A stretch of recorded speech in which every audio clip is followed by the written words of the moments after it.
बघा आवाज येतोय का बघा जरा. येस.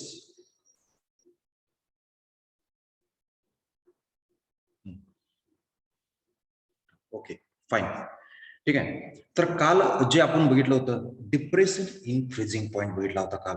ओके इथं लिहितो बघा मी. कालचं थोडस रिपीट करतो. Depression in freezing point.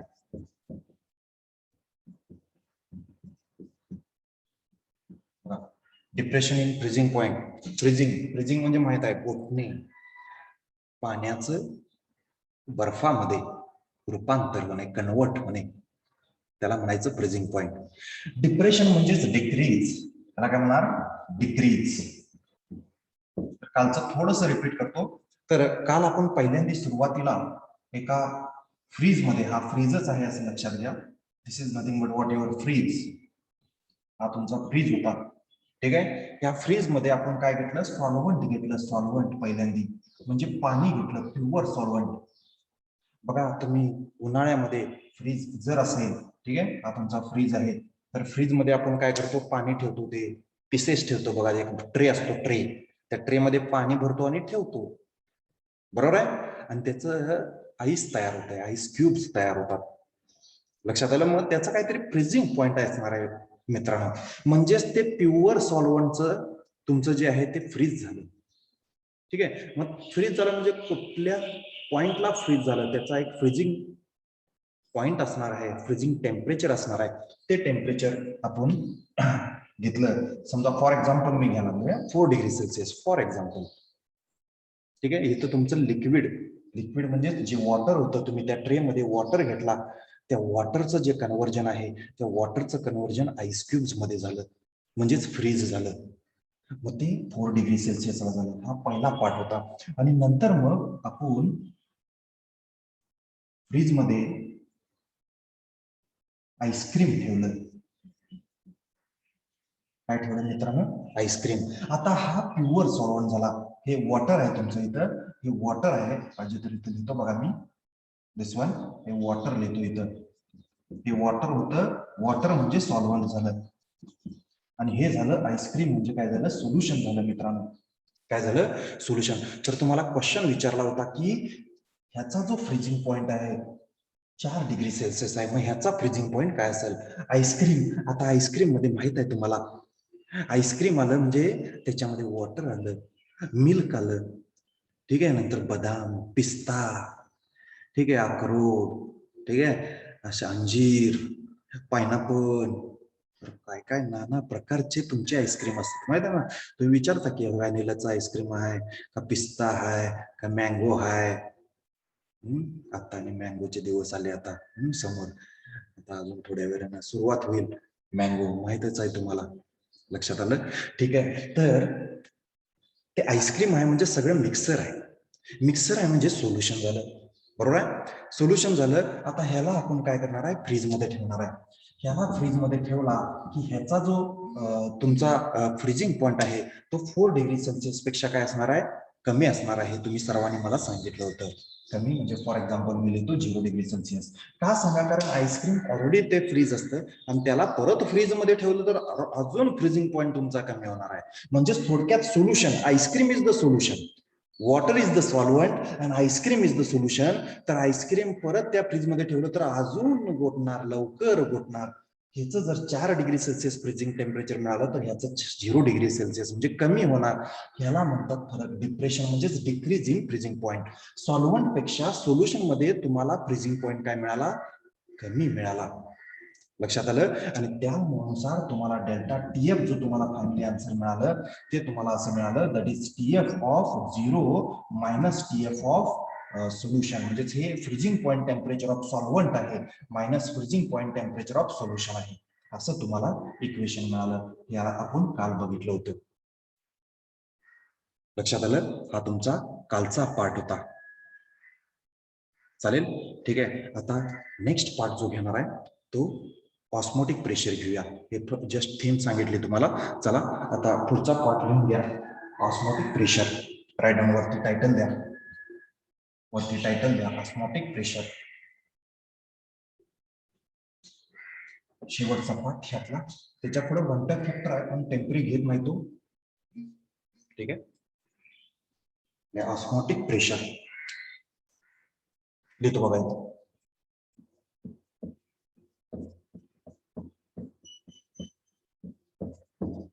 Osmotic pressure, osmotic pressure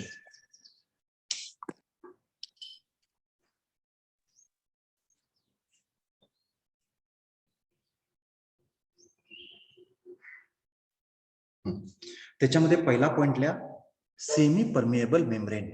त्यातला पहिला पॉइंट लिहा सेमी परमिएबल मेम्ब्रेन.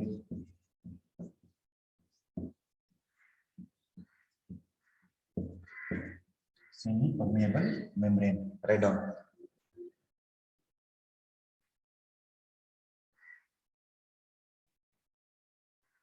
ठीक आहे, म्हणजे ऑस्मोटिक प्रेशर इन्व्हॉल्व्स. ठीक आहे, ऑस्मोटिक प्रेशर जो आहे that involves the use of semi-permeable membrane. इथं लिहूनच ठेवतो पाहिजे तर osmotic pressure involves the use of semi-permeable membrane. Write down the use of semi-permeable membrane. Semi-permeable membrane म्हणजे मध्ये काहीतरी असतं. ठीक आहे, मध्ये. ठीक आहे, त्याला म्हणायचं सेमी परमिएबल मेम्ब्रेन. दोन सोल्युशन सेपरेट करण्याचं जो पार्ट आहे that is semi permeable membrane. Okay, आता त्याच्यात डेफिनेशन देतो तुम्हाला. What is mean by osmosis. Write down what is mean by osmosis. ऑस्मोसिसची डेफिनेशन लिहा त्याच्यामध्ये आणि त्याची डायग्राम पण देतो. त्याच्यामध्ये पहिले पाहिजे तर डायग्राम ड्रॉ करून घ्या, दॅट विल बी बेटर. ठीक आहे, म्हणजे त्या डायग्राम वरून तुम्हाला क्लिअर कट कळेल की ऑस्मोसिस म्हणजे काय, म्हणजे डेफिनेशनला सोपं जाईल. चला डायग्राम ड्रॉ करून घ्या. डायग्राम ड्रॉ करून घ्या.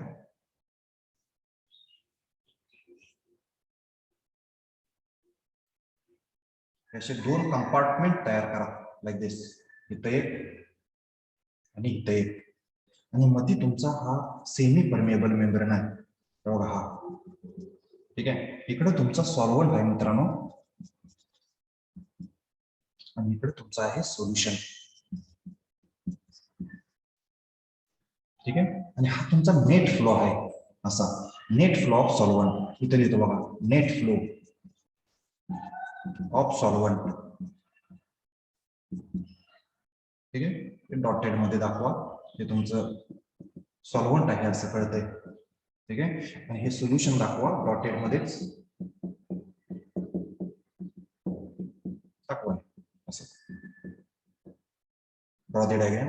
ह्याला म्हणणार तुम्ही सेमी परमिएबल मेम्ब्रेन. इथं इथं डायग्रामला असं नाव देतो. हे तुमचं semi permeable membrane. Okay, write down. Solvent म्हणजे लोअर कॉन्सन्ट्रेशन आहे लक्षात ठेवा. Lower concentration, lower concentration. ठीक आहे, पाहिजे तर एवढंच फक्त लिहून द्या. डेफिनेशन मध्ये देतो तुम्हाला पाहिजे तर. हा सॉल्व्हंट झाला, हा सोल्युशन झाला. घ्या.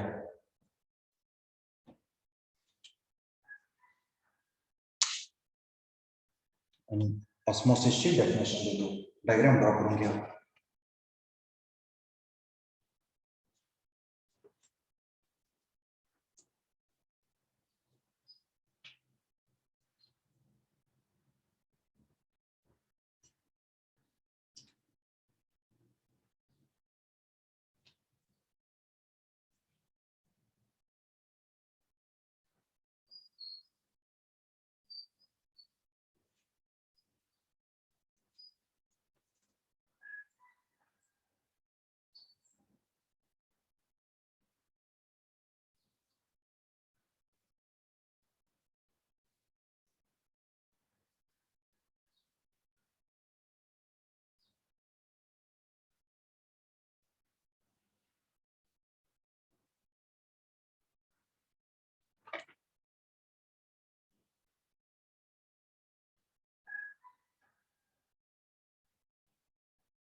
त्याच्यामध्ये आता सिंपल आहे हे बघा, हा सेमी परमिएबल मेम्ब्रेन आहे. इकडे तुमचे सॉल्व्हंट आहेत म्हणजे सॉल्व्हंटचे मॉलिक्युल्स आहेत मित्रांनो, ठीक आहे.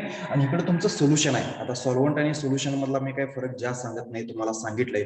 सॉल्व्हंट म्हणजे वॉटर आणि सोल्युशन म्हणजे त्याच्यात सोल्यूट ऍड करतो, म्हणजे चहा is a solution, like that. ठीक आहे, तर एक लक्षात घ्या, तुमचं जे प्रेशर असणार आहे ते प्रेशर कुणात जास्त असणार सांगा, सॉल्व्हंट मध्ये का सोल्युशन मध्ये? कारण हे नेट फ्लो जो सॉल्व्हंटचा आहे मी तो असा दाखवलाय, म्हणजे ह्यातले सॉल्व्हंट मॉलिक्यूल जे आहेत ते flow into the what solution, त्यालाच म्हणायचं ऑस्मॉसिस फिक्स. कारण ह्याचं प्रेशर जास्त असतंय. आपण सुरुवातीला बघितलं बघा सोल्युशन मध्ये व्हेपर प्रेशर जी टर्म आहे, व्हेपर प्रेशर म्हणजे व्हेपरचं प्रेशर, त्याच्यामध्ये आपण टर्म लर्न केलेली आहे मित्रांनो, लक्षात आलं. आणि त्या टर्म मध्ये लर्न करताना आपण असं बघितलं होतं की सॉल्व्हंटचं प्रेशर हे जास्त आहे कम्पेअर्ड टू वॉट सोल्युशन. कारण सोल्युशन ज्यावेळेस होतं त्यावेळेस वेपर प्रेशर कमी होतं, मग त्याला आपण टर्म म्हटलंय लोअरिंग ऑफ वेपर प्रेशर. काय म्हटलं होतं मित्रांनो? Lowering of vapour pressure. तर इथं तुम्हाला डेफिनेशन देताना ऑस्मॉसिस अशी द्यायची आहे, the net spontaneous flow of solvent molecule into the solution. Arrow बघा, एरो प्रमाणे जायचं, ह्याच्यावर डेफिनेशन तयार करायची, एरोवर डेफिनेशन तयार करायची. बघा परत रिपीट करतो, the net spontaneous flow of solvent molecule into the solution. हे सोल्युशन खाली लिहिलंय आणि हे सॉल्व्हंट लिहिलंय, तर त्याला म्हणायचं ऑस्मोसिस. राईट डाऊन लिहा, द नेट स्पॉन्टेनियस डेफिनेशन विचारतात, लक्षात घ्या. The net spontaneous flow of solvent molecules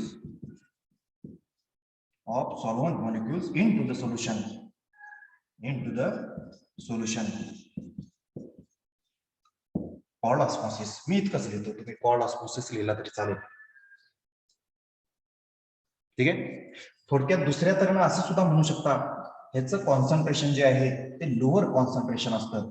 lower concentration इथे लिहितो पाहिजे तर लोअर कॉन्सन्ट्रेशन, आणि सोल्युशनचं कॉन्सन्ट्रेशन हाय असतं कारण ह्याच्यात सोल्यूट तुम्ही ऍड करता. लक्षात आलं? असं सुद्धा काही वेळेस डेफिनेशन देतात. इथं ब्रॅकेट मध्ये लिहून टाका, lower concentration to higher concentration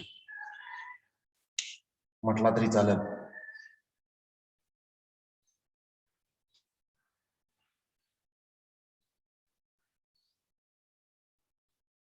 ठीक आहे, तर मी डायग्राम मध्येच लिहिले त्यामुळे काही सांगायची गरज नाही. ओके,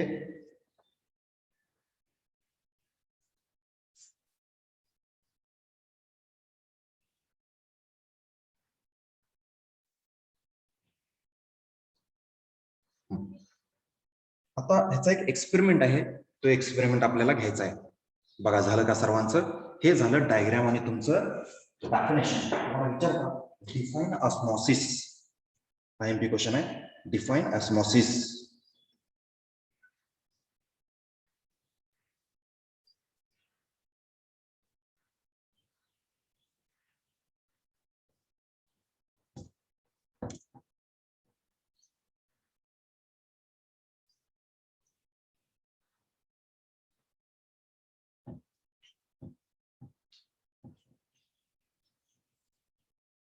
चला नेक्स्ट पार्ट पुढचा घेतो बघा.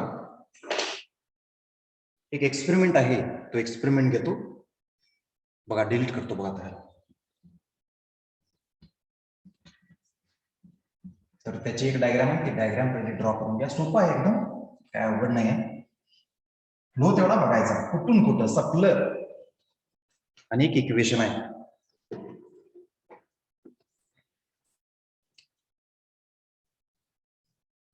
आता हा झाला ऑस्मोसिस, आणि ह्या ऑस्मोसिस मुळे प्रेशर तयार होणार आहे.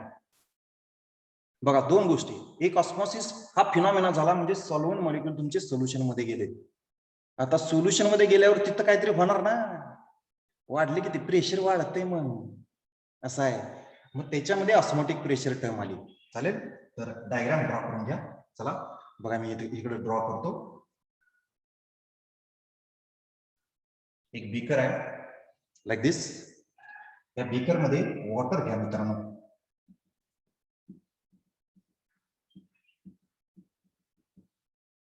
बघा इथे लिहितो मी वॉटर. या बीकर मध्ये वॉटर आहे. चालेल.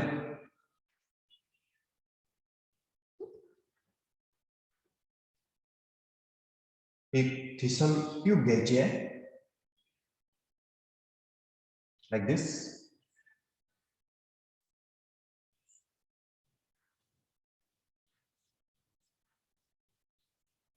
लाईक दिस. ह्याच्यामध्ये शुगर सोल्युशन घ्यायचं आहे. कोणतं सोल्युशन? Sugar solution. इथं लिहितो बघा, शुगर सोल्युशन. म्हणजे हा झाला सॉल्व्हंट, हा झाला तुमचा सॉल्व्हंट आणि हे झालं सोल्युशन. लिहिलंय आता इथं शुगर सोल्युशन. हे झालं सॉल्व्हंट आणि हे झालं शुगर सोल्युशन.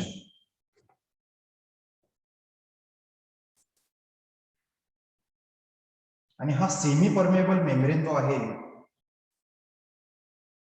तो इथं दाखवलेला आहे बघा, सेमी परमेबल मेम्ब्रेन. आता हे जरा शुगर सोल्युशन जे घेताय ते जरा असं दाखवा, लाईक दिस. ठीक आहे. त्याला म्हणा सेमी परमेबल. म्हणजे ह्या दोन सोल्युशनला सेपरेट करण्याचं काम म्हणजे semi permeable membrane. Semi permeable membrane. त्या थिसल ट्यूबला बांधलंय आपण हे मेम्ब्रेन. लक्षात आलं? कारण थिसल मध्ये शुगर सोल्युशन आहे आणि हा बीकर मध्ये वॉटर आहे. त्यांना सेपरेट करण्याचं काम जे करतंय ते म्हणजे semi permeable membrane. Right down, लिहून घ्या. आणि मग ह्याचं एक्सप्लेनेशन देतो. इथं तुमचं प्रेशर क्रिएट होणार आहे, ही लेवल वाढणार आहे बघा. लेवल का वाढणार आहे ते सांगतो.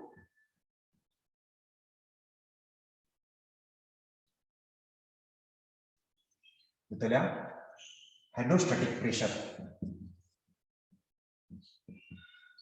हायड्रो म्हणजे पाणी, लक्षात ठेवा. Hydrostatic pressure.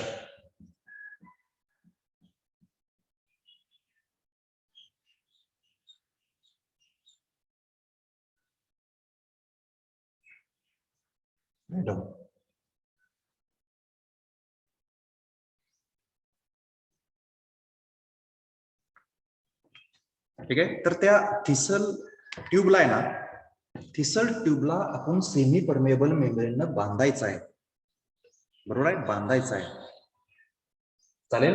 आणि ते बांधून वॉटर मध्ये इथं काय करायचं आहे, या बीकर मध्ये काय करायचं आहे, इमर्स करायचं आहे. आणि ह्याच्या पुढे काय होणार आहे तुम्हाला माहित आहे, ऑस्मोसिस प्रोसेस होणार आहे. आणि that osmosis process is nothing but what, हे वॉटरचे जे सॉल्व्हंट मॉलिक्युल आहेत ते ह्याच्यामध्ये जाणार. कशामध्ये? शुगर सोल्युशन मध्ये जाणार. फंडा माहित आहे, osmosis means what, the solvent molecules flows into the solution. म्हणजे इथं जाणार, या सोल्युशन मध्ये जाणार, या सेमी परमेबल मधून पास होणार, ते पास होणार आणि हिथं जाणार. आणि हिथं गेल्यामुळे ही लेवल वाढली. कळालं काय? ही लेवल वाढली म्हणजे तिथं प्रेशर क्रिएट तयार होत आहे. म्हणून त्या प्रेशरला ऑस्मोटिक प्रेशर म्हणायचं. कळते?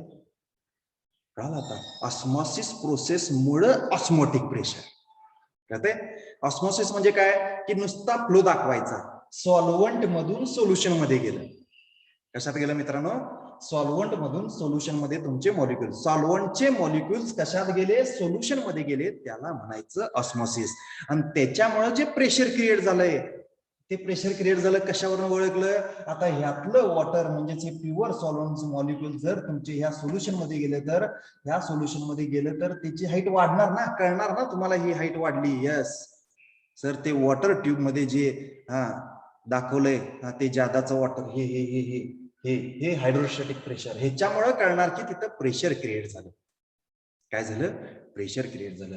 हे सॉल्व्हंट मॉलिक्युल्स ह्या सेमी परमेबल मेम्ब्रेन मधून सोल्युशन मध्ये गेले. ह्या शुगर सोल्युशन इथं होतं आणि हे गेल्यामुळे इथं तुमची हाईट वाढली. याचा अर्थ ह्याचे सॉल्व्हंट मॉलिक्युल्स ह्यात आले, त्यामुळे ती हाईट वाढली. म्हणजे ते प्रेशर मुळे वाढली. वरती लक्षात घ्या.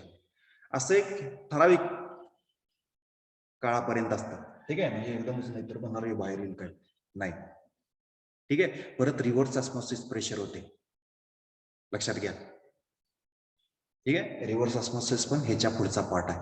चालेल, घ्या लिहून घ्या. त्याचं एक्सप्लेनेशन देतो. एक्सप्लेनेशन लिहून घ्या. बघा इथं लिहितो. पहिला पॉइंट लिहा, एक एक पॉइंट लिहा. आता जे आपण एक्सप्लेन केलेलं आहे तेच लिहून घ्या. लिहा तिथं semi permeable membrane is firmly fastened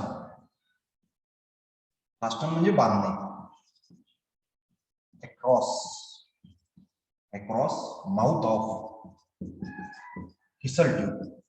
हे उलट हे जे आहे ना हे थिसल ट्यूब म्हणायचं. केमिस्ट्री लॅबला तुम्हाला माहितच आहे, नो प्रॉब्लेम एट ऑल. ठीक आहे, थिसल ट्यूब THISTLE आणि ट्यूब. हा झाला पहिला पॉइंट, राईट डाऊन. दुसरा पॉइंट घ्या. The sugar solution placed inside it. हा झाला दुसरा पॉइंट. ठीक आहे, मी जसं लिहितोय तसं लिहित चला.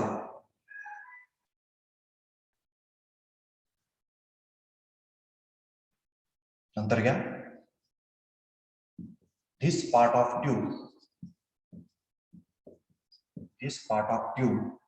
and membrane are immersed in a container of pure water.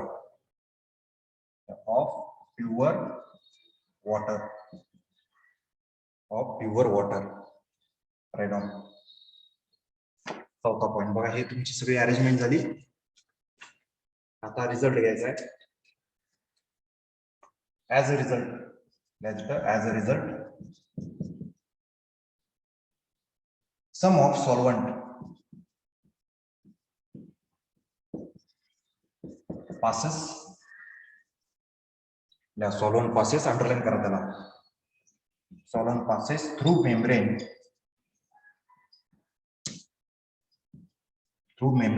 into the solution.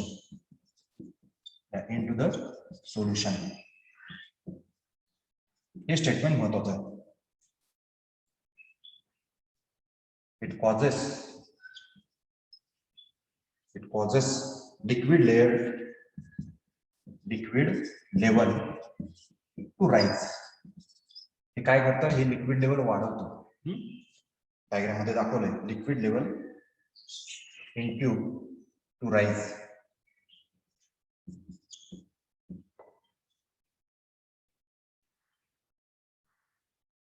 That creates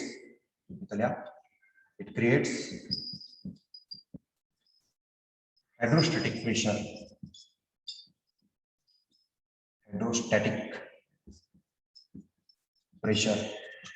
It creates hydrostatic pressure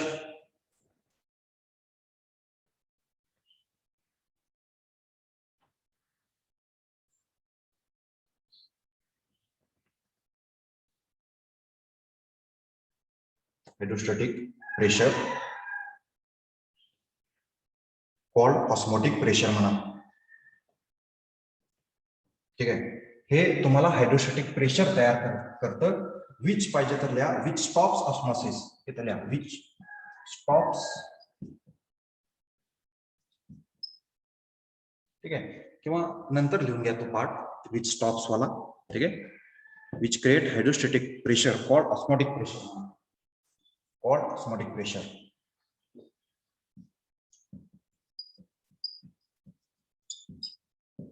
osmotic pressure. Finish. ही तुमची थिअरी झाली.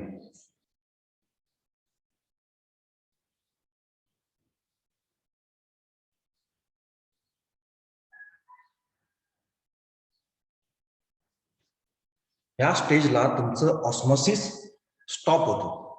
ज्यावेळेस तुमचा हायड्रोस्टॅटिक प्रेशर इथं तयार होतं त्यावेळेस तुमचा हा सॉल्व्हंट पास होत नाही. नाहीतर म्हणाल सर कुठवर, इथं प्रेशर क्रिएट झालं की संपलं काम.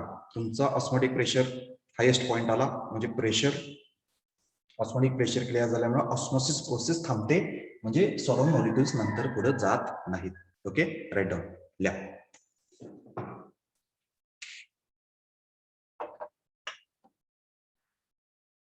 आणि आता इक्वेशन घेऊया आपण.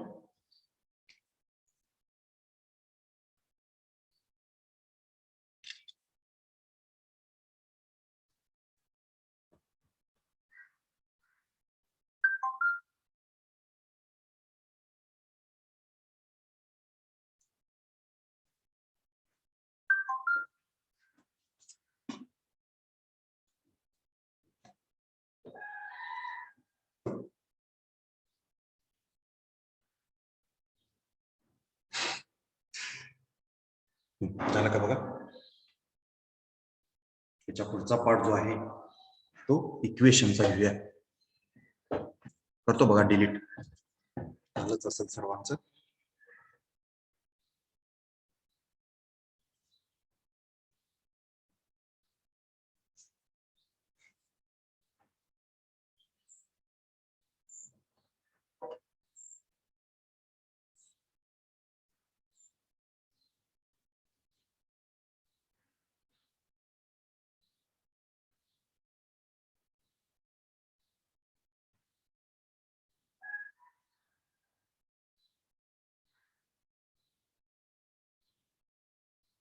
चला डिलीट करतो बघा.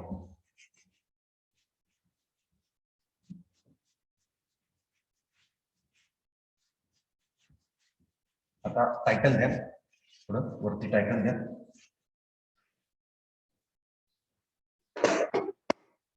ऑस्मोटिक प्रेशर तर येतो बघा. Osmotic pressure and concentration. Osmotic pressure and concentration of solution. हे आता सगळ्याला इम्पॉर्टंट. बोर्ड सीईटी जी आणि नीट सगळ्यांना इम्पॉर्टंट आहे. Right down. Osmotic pressure and concentration of solution.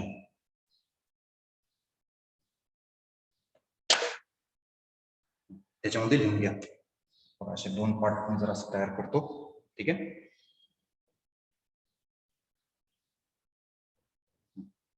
तिथे लिहा osmotic pressure is given bye. हे टायटल झालं तुमचं. पहिला पॉइंट लिहा ऑस्मोटिक प्रेशर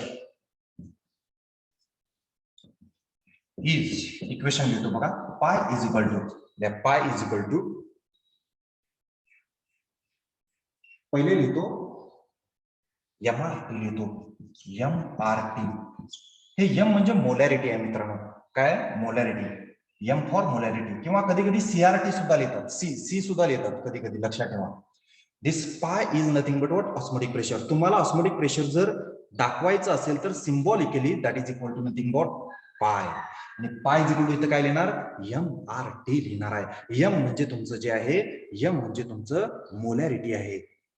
आणि मोलॅरिटी म्हणजे N/V. N म्हणजे नंबर ऑफ मोल्स आणि V is the volume of solution. ठीक आहे. In DM3. तर लिहितो बघा that is equal to NRT divide by V. हे molarity is given by N/V. लक्षात ठेवा. हा फिक्स फॉर्म्युला आहे तुमचा. M म्हणजे N/V. M फॉर इथं लिहितो मोलॅरिटी. इथंच लिहितो बघा दॅट इज मोलॅरिटी. ओके. आणि molarity is given by N/V. चालेल. सिन्स हा पॉइंट इथे लिहा. लक्षात आलं. आता हे फक्त सोल्यूटच्या बाबतीत असल्यामुळे इथं N2 लिहितो. N2RT upon V that is equal to pi. Write down. Osmotic pressure is given by pi is equal to MRT and M is given by N/V, where N is the number of moles of a solute divided by V. R म्हणजे gas constant, T म्हणजे absolute temperature. Write down.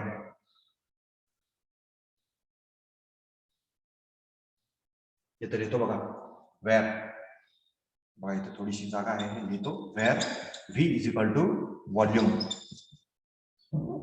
volume of solution. सोल्युशनचं volume. याला इथं जरा box करतो म्हणजे क्लिअरच होईल की हा तुमचा फॉर्म्युला आहे. वीज कधी कधी सी पण लिहितात. CRT. सी म्हणजे कॉन्सन्ट्रेशन. हे मोलॅरिटी दाखवते म्हणजे कॉन्सन्ट्रेशन दाखवतंय मित्रांनो. 11ची कन्सेप्ट माहित आहे तुम्हाला. ठीक आहे. नेक्स्ट N म्हणजे number of moles of non volatile solute. Two solute साठी घेतो. ठीक आहे. इथे लिहितो बघा number of moles of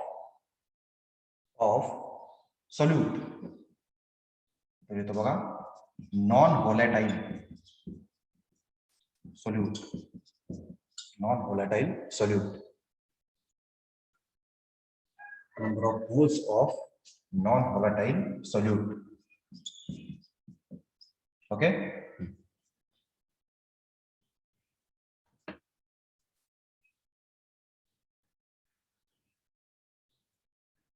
N2 म्हणजे number of moles of a non-volatile solute. Number of moles of a non-volatile solute.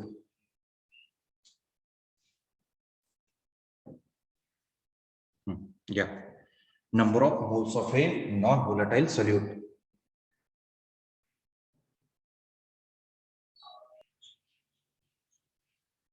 Important IMP इथे लिहितो बघा.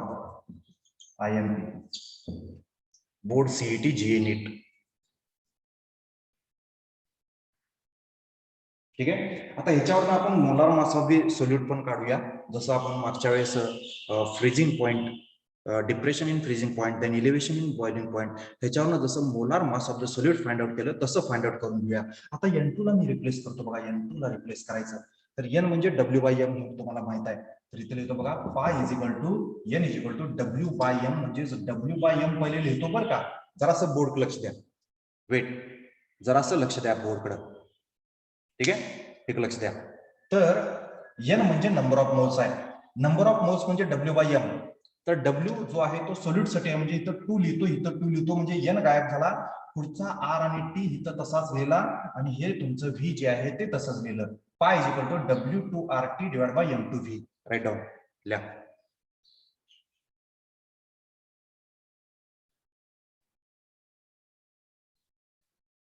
ठीक आहे. आणि ह्याच्यानंतर तुम्हाला M2 मिळवायचा आहे. म्हणजे molar mass of the solute M2 ला इकडे घ्या, इकडे लिहा W2RT डिवाइड बाय पाय V. सगळं व्यवस्थित दिलंय बघा तुम्हाला इक्वेशन्स. पहिले हे इक्वेशन लक्षात ठेवा, नंतर हे इक्वेशन लक्षात ठेवा. म्हणजेच मोलॅरिटी N/V. लक्षात आलं. N/V फिक्स असतंय, त्यालाच कॉन्सन्ट्रेशन म्हणतात. कधी कधी कॉन्सन्ट्रेशन इनव्हर्सली टू व्हॉल्यूम असतं. C is equal to 1/V. Concentration express करण्याची टर्म म्हणजे मोलॅरिटी आहे, दॅट इज N/V. आणि नंतर मग हा N सोल्यूट साठी असल्यामुळे इथं N2/V लिहिलं आणि नंतर मग हा N2 रिप्लेस केला. बघा हा N2 रिप्लेस केलाय bye W/M, that is W2/M2. नंतर मग M2 ला इकडे घ्या, पायला इकडे घ्या. सपलं काम. दिस इज नथिंग बट व्हॉट इथे लिहा where M2 is equal to molar mass of the solute. molar mass of the solute लिहितो बघा. molar mass of solute पाय ऑस्मोटिक प्रेशर लिहितो पाहिजे तर परत इथे टर्म पाय ऑस्मोटिक प्रेशर. ठीक आहे. R म्हणजे गॅस कॉन्स्टंट लक्षात ठेवा. R म्हणजे gas constant. Right down. R म्हणजे gas constant, that is 0.08206 dm3. तुम्ही पाहिजे तर त्याची व्हॅल्यू लिहितो 0.08206 dm3 कॉन्स्टंट.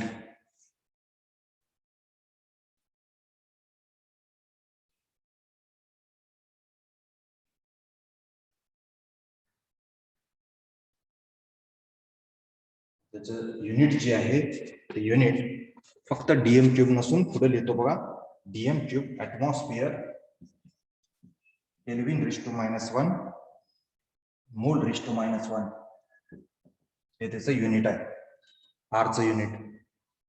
येस, कोणी क्वेश्चन विचारलाय जरा सांगा.